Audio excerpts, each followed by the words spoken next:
Finish him!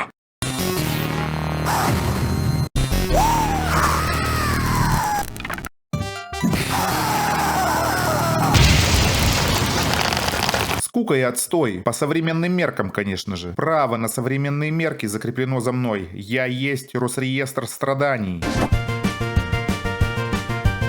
Первая игра, выпущенная, вернее портированная на NES 15 июля 1983 года, Donkey Kong, где Donkey переводится как осел, а Kong переводится как Конг. Итого Ослоконг. Конг-осел относится к ненавидимому мной бездушно, бесконечно, набивательско, неиссякаемо очковому жанру, где цель заключается в бессюжетном, бездушном, бесконечном набивании неиссякаемого количества очков. Ее устами будто говорит сама жизнь. Работай, пока не умрешь. Поговаривают, примечательная игра самим Конгом и первым появлением вот этого усатого дядьки. Если со Слазьяной все более-менее понятно, откуда взялся и зачем пришел, то чем же так знаменит дядька с большими усами в красном комбинезоне, мне неизвестно. Осмелюсь предположить, что своим носом или отсутствием каски на стройке. Ни много ни мало, игра признана одной из величайших игр всех времен и народов, и уродов, и нищебродов, и огородов. Про отсутствие сюжета я погорячился. Он тут есть.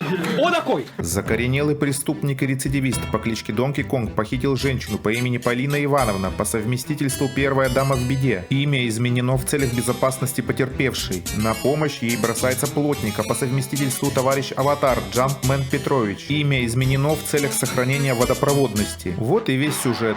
Шо есть, шо нет. Геймплей или что тут вообще надо делать? Все просто, с небольшим налетом миссионерства. Конг сверху, вы снизу. Условно, между вами дама. Что-то сэндвича захотелось. Так, о чем это я? Донки Конг, будучи отсылкой на всем известного персонажа, держит в заложниках Полину. На стройке. Удобнее место для удержания заложников и не найти. Ваша задача во всех уровнях подняться наверх, минуя препятствия, и запрыгнуть к Полине на платформу. В первом уровне его величество Конг снисходит до нас, простых смертных, и самостоятельно скатывает бочки по наклонным поверхностям. Не перепрыгнул — умер. Упал с высоты — умер. Ну давай, скажи, что в старых играх не было реализма. Бочка катится? Катится. Притяжение притягивает? Притягивает. Yes, science! Позади Петровича стоит бочка с нефтью, и первая бочка Конга летит в бочку с нефтью, и бочка с нефтью загорается. Из горящей бочки выпрыгивают живые огоньки и начинают преследовать главного героя. Завод по производству бочек не платил за упоминание его продукции. А жаль.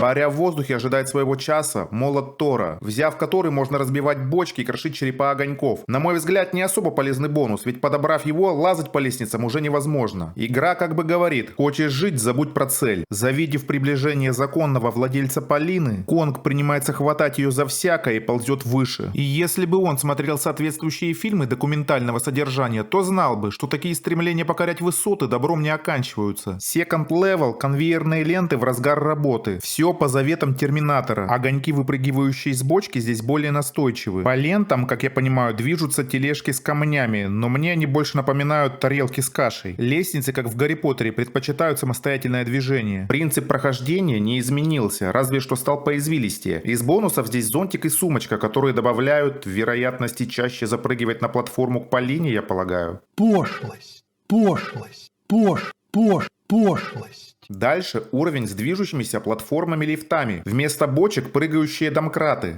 Anyway, how is your sex life? Собственно, все. Не добавить, не убавить. Битва с боссом. Обезьян убить нельзя и не получится, даже если бы очень захотелось. Достаточно пробежать по всем заклепкам, и здание под Конгом обрушится. Как его надежда построить любовь, иначе при чем тут стройка? После мы попадаем во временную петлю, где все повторяется, за исключением сложностей и мелких деталей. Кстати, это спойлер концовки Темной башни. Не благодарите. Игра не вызывала никаких эмоций в детстве, с тех пор ничего не поменялось. Стабильность. То, что непроходимо, пройти невозможно. Донки Конг младший вышел 15 июля 1983 года. Сюжетный поворот в стиле охотник становится жертвой. Компания Warner Brothers представляет фильм «Поменяться местами». Конг старший, словно Princess in Distress, упрятан в клетку Джампменом, сменившим имя на Марио по какой-то причине. Вероятно, для усложнения своего обнаружения защитниками животных животных. И теперь сын Конга должен вырвать батю из грязных сантехнических лап. Надеюсь, что заточение Конга-старшего не акт возмездия за греховные отношения между ним и Полиной, доказательством которых служит Донки-младший, поскольку мотивация упорного удержания обезьяной принцессы мне еще в первой части была не очень ясна. Но это уже конспирология.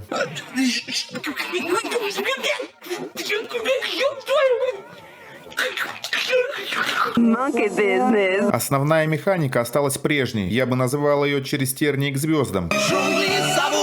Ослик-младший, карабкаясь по лианам, должен добраться до платформы с ключом наверху, что по факту не означает ничего. В последующих уровнях Горе-Отец продолжает находиться в клетке. В аркадной версии мы видим, что Марио толкает клетку за пределы экрана. Ну что ты стоишь?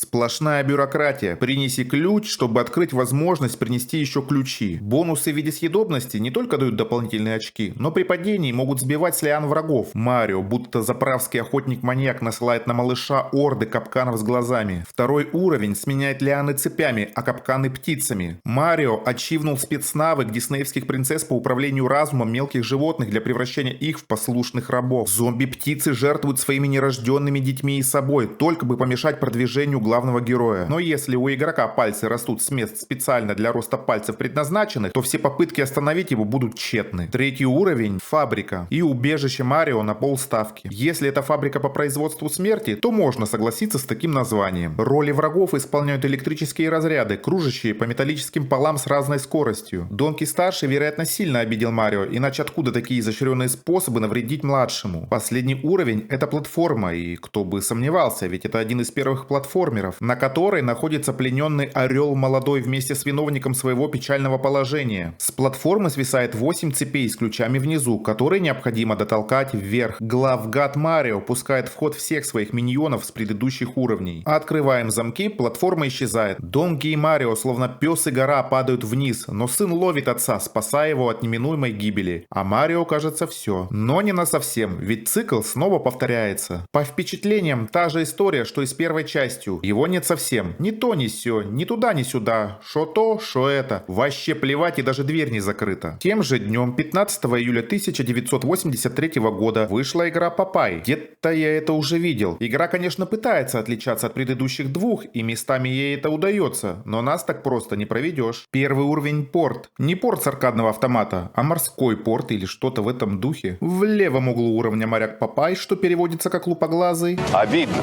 В правом углу здоровенный мужик Брут. И он действительно выглядит под стать имени. Не зря носит. Его задача — догнать нашего морячка и вежливо объяснить, кто кораблем командует. Яблоко раздора, прекрасное или не очень, через 5 пикселей не разобрать девушка Олив Ойл. Какое-то масло масляное получается. Папай неплохо махает руками, но как во сне. Вроде бьет, старается, а вреда никакого. Начистить бородатую морду он способен только покушав шпината. Отличная реклама ЗОЖ. Зелень дает право на насилие.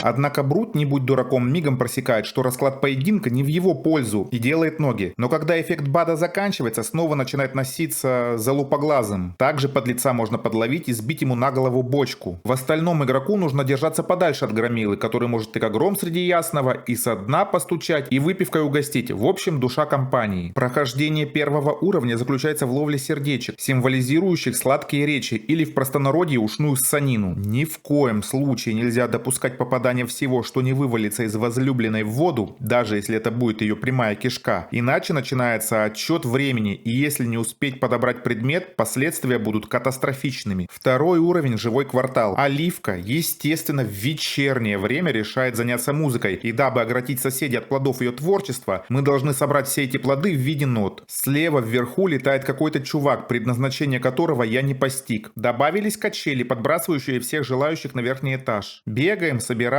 потом небольшой перекус, снова бегаем, собираем, иногда убегаем и уворачиваемся. В третьем уровне морячок соизволил таки выйти на работу, и то только потому, что его возлюбленную за сладкую угловатую попку принес стервятник, вероятно, по предварительному сговору с Брутом. Ведь далее птичка настойчиво стремится удостоиться упоминания Шуриком. Нефть принимается звать на помощь. Все как обычно, тщательно выговаривая каждую букву для полного и цельного понимания послания. При подборе буквы появляется ступенька, Обидненько, когда лестница готова, радуется почему-то только девушка, и все возвращается на круги своя. Вот такие они первые хиты Nintendo. И первые, и хиты. Да, классика, да, деньги. Но деньги заработали не мне, поэтому притворяться ценителем классики, да нахуй оно мне надо. Если вы олдфак, вам будет тепло от пикселей. Если вы ньюфак, вам будет тепло от того, что это когда-то было. Если вы саркофаг, вам будет ни тепло, ни холодно.